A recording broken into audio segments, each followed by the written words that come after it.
Welcome to the Bell Cow Author Roundup podcast, where we celebrate Minnesota's incredible fiction authors and the stories that make our literary scene so vibrant. I'm Rob Jung. And I'm Michael MacBride. Together, we're the team behind Bell Cow Productions and the Bell Cow Catalog, a digital catalog designed to connect Minnesota authors with readers, libraries, and indie bookstores. The catalog will be heading to all 377 Minnesota libraries, 80 plus indie bookstores, plus those in border cities such as Sioux Falls, Fargo, Superior, and La Crosse. And now with this podcast, we get to bring those amazing voices to life. Every episode features one of our herd members talking about their books, their writing journey, and the stories behind the stories. And before we start, let us apologize for all the cow-related puns you're about to hear. All right, let's dig in. Hello and welcome to the Bell Cow Herd podcast. Tonight we have the honor of having Michael Faricy with us. Michael is Michael is the most prolific writer I know, having written now 90 plus novels. So we are in for an education tonight on how to write very quickly, I think. So Michael, welcome. Thank you. Thank you. Nice to be here. Thanks for having me. How close are you to being at 100 plus? Oh, probably a year and a half. I'm blessed to be able to do 5, once in a while, 6 books a year. But that also makes me the most boring guy in town because I'm just on my keyboard tapping away 7 days a week. I don't know. I think that makes it interesting. But go ahead, Rob. Say. Tell us about Dev Patel. Dev Haskell? I'm sorry, Dev Haskell. Yes, Yes. I've got the wrong medium there. Dev Haskell. No. Well, Dev is the guy that was in our high school class. He was probably the class clown. Amazed that he even graduated from high school. And we'd all be curious about what he's up to today. And you'd like to check it out, but when you do, you're going to keep your distance and not get too close. I write that series, well, in all my work, for crabby old guys like myself, and probably 80% of my readers are women. And invariably, after the book is released, I'll start getting these emails. Oh, when is he going to learn? He never cops on. He's just, the things he does, these poor women who end up with him. And he's always got a new woman every book because at the end of the book, somewhere along the way, the woman he's been with says, please don't ever call me again. I don't want to hear from you. So it sounds like your female readers identify very much with this guy and maybe want to be the next woman in the next book. Well, I don't know about that. I think they'd be interested, but a lot of them have a lot of instruction for Dev, which, he just doesn't want to do it. So why would I even mention it to him? Well, I'm curious about Yucky Yates because that's got to be one of the better names. I love Yeah. I love playful names like that, and I know Rob does as well. But tell us what's that backstory? Well, So from that series, Yucky's real name is Russell Yates, and he worked for the DEA, and he and his wife got transferred up to here to the Twin Cities, and he slowly but surely discovers that his wife is involved with his boss. And that is why Yucky is working boring projects where he's minding a drug king's home from 10 at night till 6 in the morning, 5 or 6 days a week. And nothing's happening and that type of stuff. And ultimately, he and actually Dev Haskell, where he is introduced to my readers in a Dev Haskell book, are monitoring a drug Kingpin's home, and they hear shots. And they speed over to the house. Um, Yates contacts the authorities and has them on their way. They find the Kingpin shot, and the man who shot him also shot, both dead. Yucky says to Dev Haskell, "Look, I'm in charge here. I'm with the DEA, but you better leave because there's going to be trouble, and I can just sense it." Dev takes off.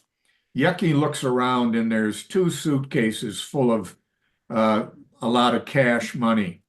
He takes a larger suitcase, runs it outside, places it in his car, and then comes back and waits for the authorities to come in, and they review the thing. And of course, his boss um, is very upset with him that the shooting even occurred, even though he wasn't supposed to go into the facility at all. And so he gives him a cut and pay, at which point Yucky's had enough, and he confronts his boss and says, "You're either going to leave or I'm going to expose you for all you've been doing to me and my wife." And the boss sort of debates him, and Yucky says, "Too late, decision's made." The boss ends up getting fired. The DEA gives Yucky a very solid pension after they've given him a raise, if he'll just not mention this to anyone. So he basically retires with a pension after only about 7 or 8 years, and becomes a private eye. Oh, And okay.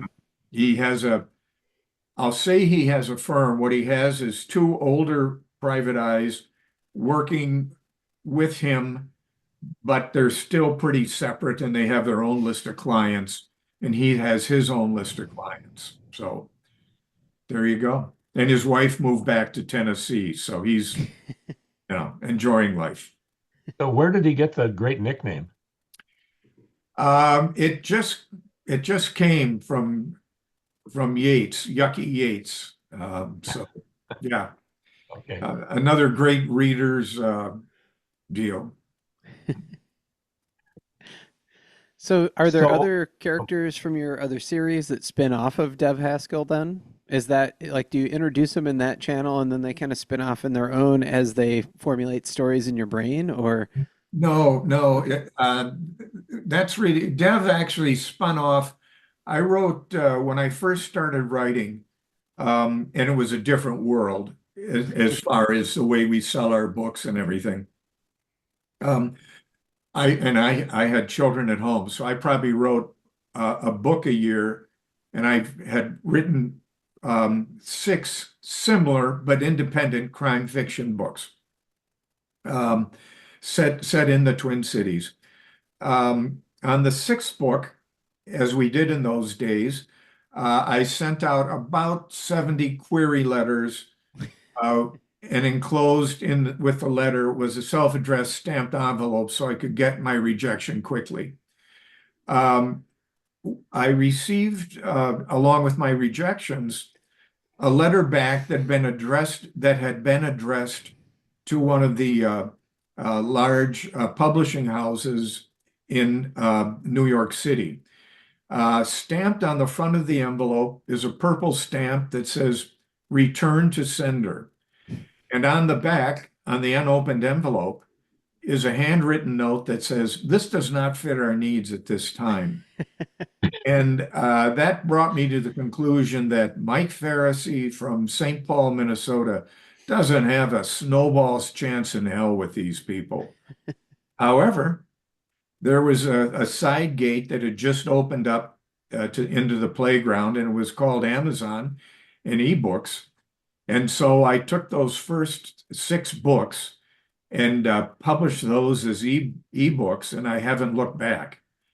I now get maybe three, sometimes four requests a year from an agent or a publishing house. Would I be actually more than four from publishing houses? Would I be interested? And no, I wouldn't be at this stage of the game. So Wow. But you recently took a lot of your ebooks and turned them into paper. yeah, I'm doing a lot of those in print now. And then, well, in fact, I just spent part of Saturday afternoon at Once Upon a Crime offering my printed books for sale, and that worked out very well. It's a physically small um, bookstore, but there isn't an open space on any of the shelves. I mean, tons and tons of books, and the woman who was behind the counter was very gracious. And whenever anyone stepped in, she'd say, "Oh, great to see you. Have you been here before?" And then explain where various books are, and then would point to me and say, "Now, here's an author named Mike Faricy, and he's selling his books right here. So if you're interested, talk to him." And most of them came over and talked, and almost all of them bought at least one book. So it was a very successful 2 hour time there. Really, really enjoyed it. Yeah, it is a great little story. I know everyone sings their praises for sure, especially in the mystery thriller community. But Yeah, Yes. yeah, yeah. really great. So, So why did you do that, Michael? I mean, you were successful just as an ebook writer, publisher. well, Why did you make the switch? I'm trying to do more and more in-person things for two reasons. One, just to introduce myself to people. The other reason is, and Saturday is a perfect example of uh, the people I met. I'd say easily half of them, probably more, had never heard of me before. Hmm. One of the things I do is I give them a card I have that Yeah. allows you to sign up for my readers list, and I send you 5 free books. And one of the books is the first one in my Dev Haskell series titled Russian Roulette. Um, and I have that offer in the front and back of all my books. So I'm just interested in continually building my readers list. I mean, for authors, I think that is one of the most important things we can do for long-term business. And I probably have, I'd say probably 100 people unsubscribe to my readers list every month. And I have at least that many subscribing, actually more. I have about 3 times that joining my readers list. So that's great. Wow. Most people, most authors, when we talk to them, the question is, where's your favorite writing place? Well, you have a rather unique place where you write. So why don't you tell the people that are watching and listening where you write? Oh, well, yeah, when I'm traveling to Ireland, yeah, because I live over there part of the year, Mike. My wife is Irish, and we have a long distance marriage. So I'm over there. I'm on the way over. I'm tapping keys again because I'm boring. And then once I'm in Dublin, I have a bedroom set up as my office at my wife's home. So I'm she's excited that I'm there all day tapping keys and not in her way. And she's very busy and very social, so she can just ignore me, and I am happy with that. And yeah, I wouldn't call it boring. I would call it efficient, like good use of time. well, it's interesting. Virtually 7 days a week. I mean, I'm writing easily, unless I have to be somewhere, but easily till 5, 6, 7 o'clock at night, and I'm up certainly online at 7:30. But nowadays, there's probably 3 hours in the morning where I'm just doing marketing types of things, setting up a place where one of my titles is going to be featured, sent out in emails, either on through written word media or Authors AXP or places like that. So Sure. yeah, and that's a necessary. I won't even call it an evil. It's just a necessary part of the business for me now. Definitely. So I'm curious, what is currently on your plate? Like, do you work on multiple things at the same time? Is it No, start to finish on one? Okay, gotcha. I can't work on multiple ones. I'd mix them all up. Actually, the third book in the Yucky Yates series is at the editors right now, and I'm currently working on a series for which will be 3 books to start, a series for young boys 12 to 14. Oh, And wow. I got a call from an English teacher in my high school that has since opened up to mid-school grades, was it 6 through 8? And she said there's really nothing for children that age, 12 to 14 boys, to read. You should really consider doing that. And the more I thought about it, the more I thought, oh, that's interesting. Yeah, I should do that. And my daughters, I have grandchildren that age. My daughters sent me some printed books that my grandsons had read, and I read those. And so I started a series of a young guy who's in 8th grade, and he has somehow acquired, well, not somehow, he stole them from the janitor, acquired keys to all the offices and rooms in the building, and then a pass key for everyone's locker. And so he is selling uh, hall room or hall passes and restroom passes every day at recess. And then he offers a series of tests that have been given in the past in various classrooms that people can buy for a price, and they'll get the answers to the exams. And Good deal. that's what he's doing. So he's a nice guy, obviously. Um, the interesting thing is when I wrote the first book in that series, and I'm 2/3 of the way through the second book. I wrote the first book and I sent it to my daughters just to say, hey, here's the first one. Just let me know what you think.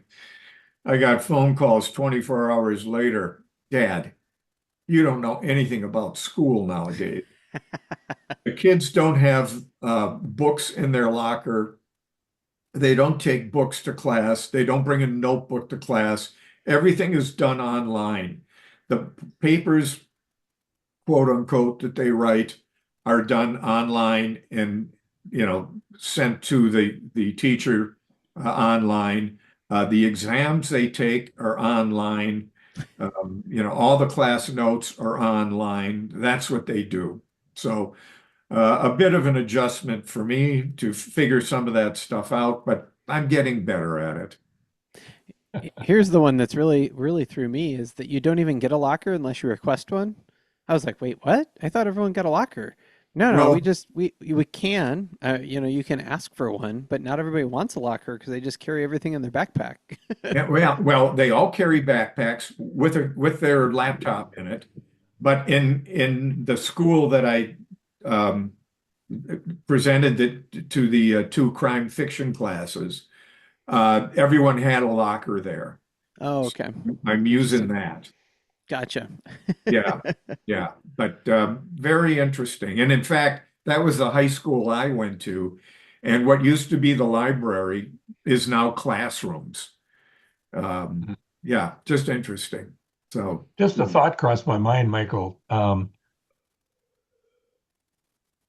putting it, I don't know if you're first person or third person in these books, but I'm thinking that the lingo, the conversation for our 12 to 13-year-olds in this day and age is far removed from our vocabulary and lexicon. So my thought was, have you ever thought about taking your dialogue and say, or some of the inner dialogue, and running it through AI and saying, uh, tell me what this would sound like coming from a 12-year-old. Um, I haven't thought of that, and while that might be successful, I have a thing. I'm scared stiff about AI and Okay. what it is going to do to the industry in the next 5 years. As far as suddenly people can write a book on Wednesday morning and have it out there. Yeah, Um, that it, is you scary. know, so no, I mean, about the closest I get to AI is I run my books through Grammarly. Um, and even that still has some errors in it. So, but not too many. So anyhow, Yeah. You have a sense of humor in that comes through in your books. I mean, is this something that just is sort of natural, or is it part of the plan? it's natural. I was the class clown and all my years in school. Um, and in fact, in college, my nickname was Joker. Um, and not the criminal. It was well before that. Um, so yeah, I've well,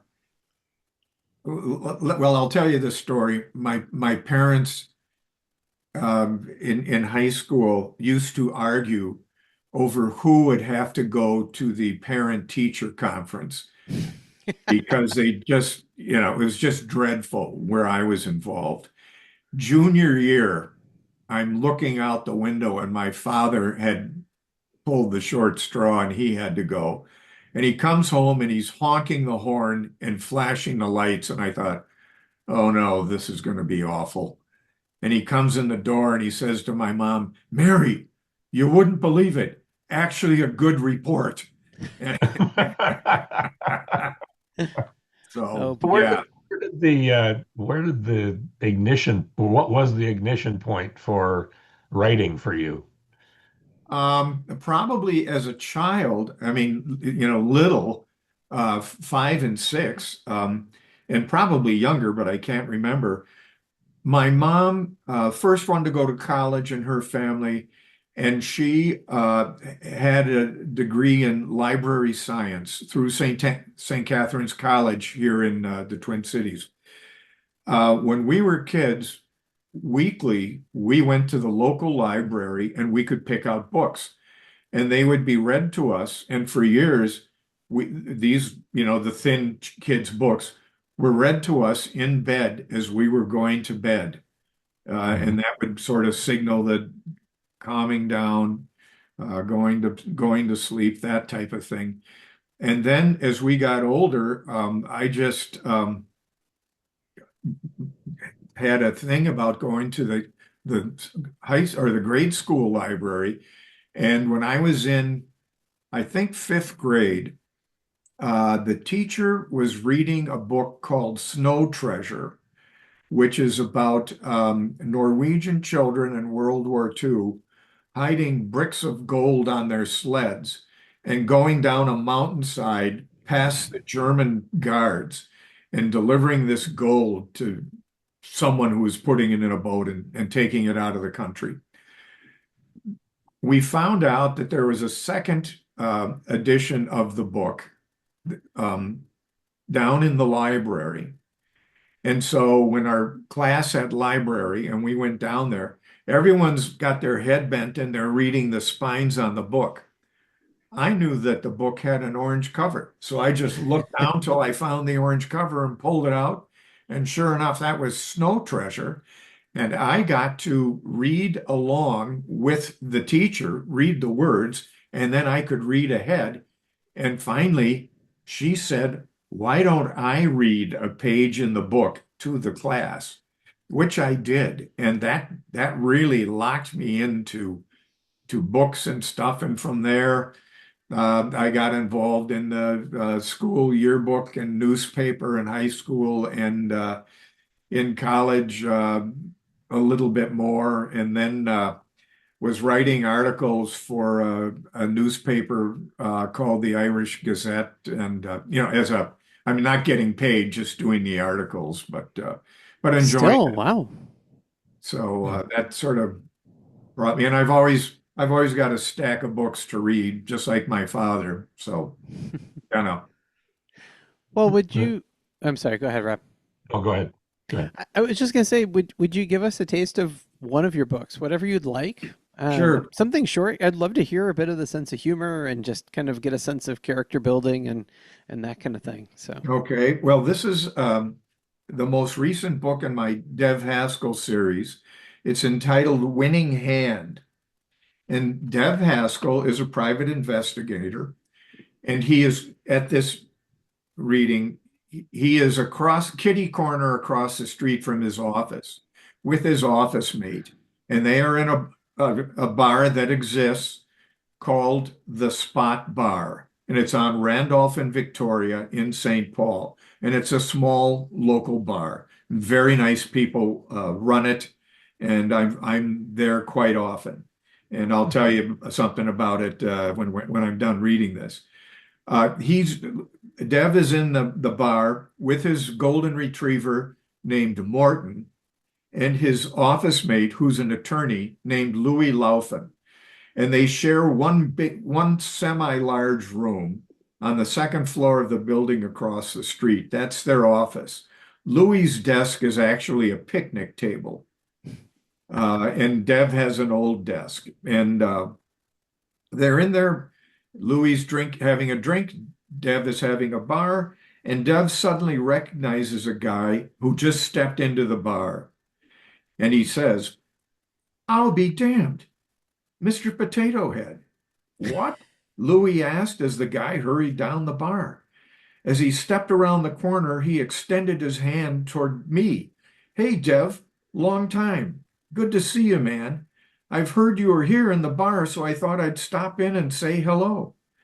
"Billy, great to see you. What, it's been 15, maybe 20 years?" "Don't even go there, buddy." We both laughed. "Billy, this is my office mate, Louis Laufin. He's a lawyer, and if you ever get nailed with a DUI, he'd be the best guy to represent you. Louis, this is Billy Kruger. We played hockey against one another for 4 years, and then I watched over him when we were both in the Army." "Nice to meet you," Louis smiled as they shook hands. "Yeah, same here.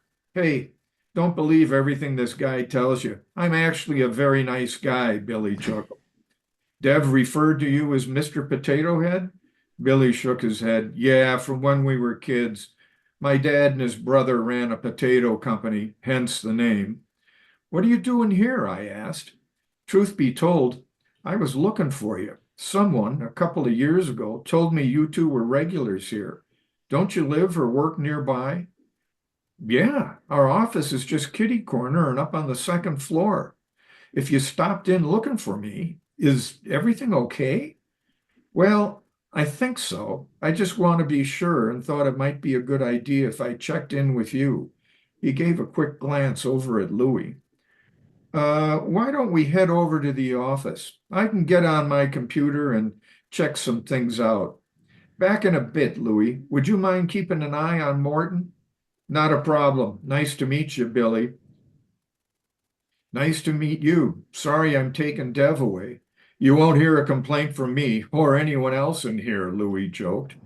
We all laughed as Billy and I headed out the front door. Once we stepped outside, Billy said, "Let me get something out of my car. That's my Chevy across the street." "I'll follow you," I said. We crossed the street and Billy made a point of looking around before he opened the car door. He pulled open a white plastic trash bag and took out a brown leather shoulder bag with the initials BW on the flap over the top of the shoulder bag. There were two small holes in the bag just below the BW initials. "Are those bullet holes?" I asked. "That's why I'm going to need your help, Dev." He looked around once more, then closed the car door. "Okay, Dev, lead the way," he said, hanging on to the shoulder bag, and we headed up to the office. Nice. Obviously a work of genius. As I hear they all are, right? Yeah, Yeah, absolutely. Absolutely. absolutely.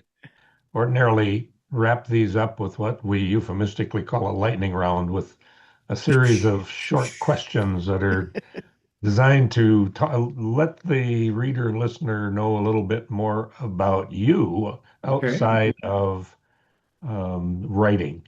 Okay. So the question to start it is, and I'm going to steal one from you, Michael.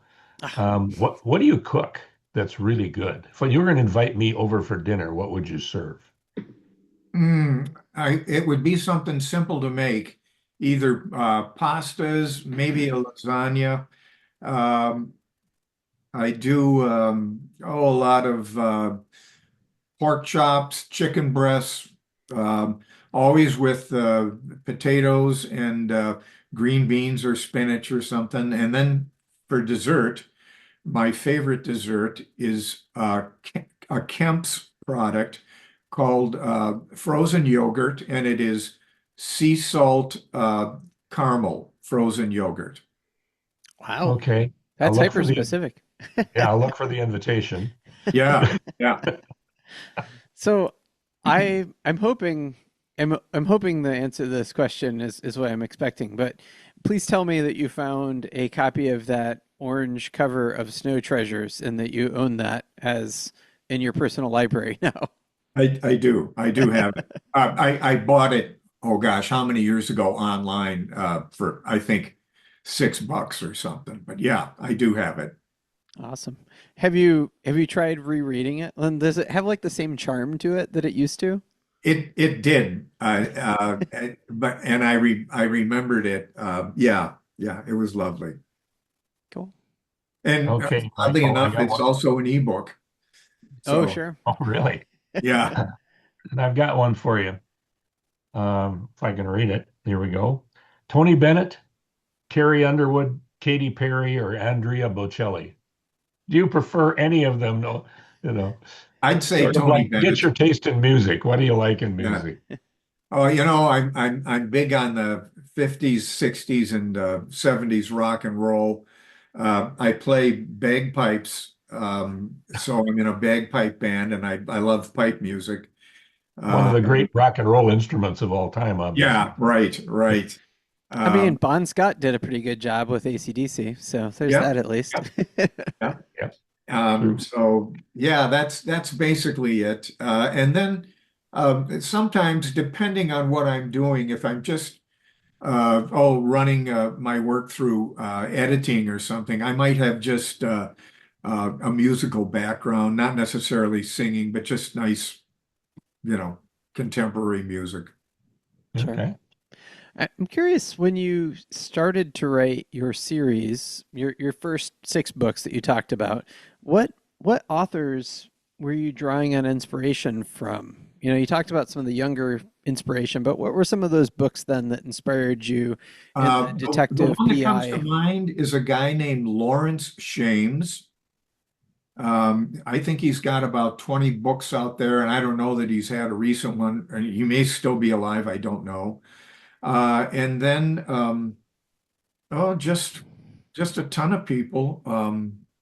You know, over the years, local authors, David Housewright, Kent Kruger, all those guys. I've read all their work and met them all a number of times. Very nice guys. So, Cool. um, yeah. So, if you could have lunch with anybody, alive or dead, who would it be? Oh boy. Who would it be? Um, I think it might be John Wayne. Interesting. There was someone else we talked to Yeah, who I was John going to Wayne. say somebody else Yeah, I'm on our trying to remember who podcast that said was. John Wayne too. Yeah, that's funny. Well, I've so heard nice John's things leading the about him. vote with two. Um, so you describe yourself as being a very boring person, but I'm wondering then what is the least boring thing that you have done? Well, because I play in a bagpipe band, I get to wear a skirt around town. That's kind of Oh, neat. that's good. No, that's a lot of fun. And what else? Just everyday stuff. I'm blessed to have 4 children and 12 grandchildren, and they're all great. And I can watch and enjoy from a distance. And I have with the grandchildren, especially the little ones. Well, my little ones now, the youngest are 8 years old, but I've got them from 8 to 25, and I have blanked out all the years when they were young and doing stuff in the early stages of school. I've blanked out all that work and stress and pressure that comes with it, and I'm Mr. Fun. Fantastic. I've got a daughter, or my daughter's daughter, my granddaughter, um, wanted a dress for a dance, and so I went out, and unbeknownst to me, I paid for a dress that her mother told her she couldn't buy, and that type of stuff. But hey, that's part of the deal. I'm there to help. Yeah. Well, this is a great time to close it off. Mr. Fun, Michael Faricy, thank you for being with us. It's Hey, just been thank you. a delightful half hour, and look forward to reading more of your books, and can't wait till you hit that century mark. And don't forget, you can see this book and more from Minnesota authors in the Bell Cow catalog, heading to libraries and indie bookstores across Minnesota and beyond. Thanks for tuning in to the Bell Cow Author Roundup podcast. We'll be back next Tuesday with another amazing Minnesota author.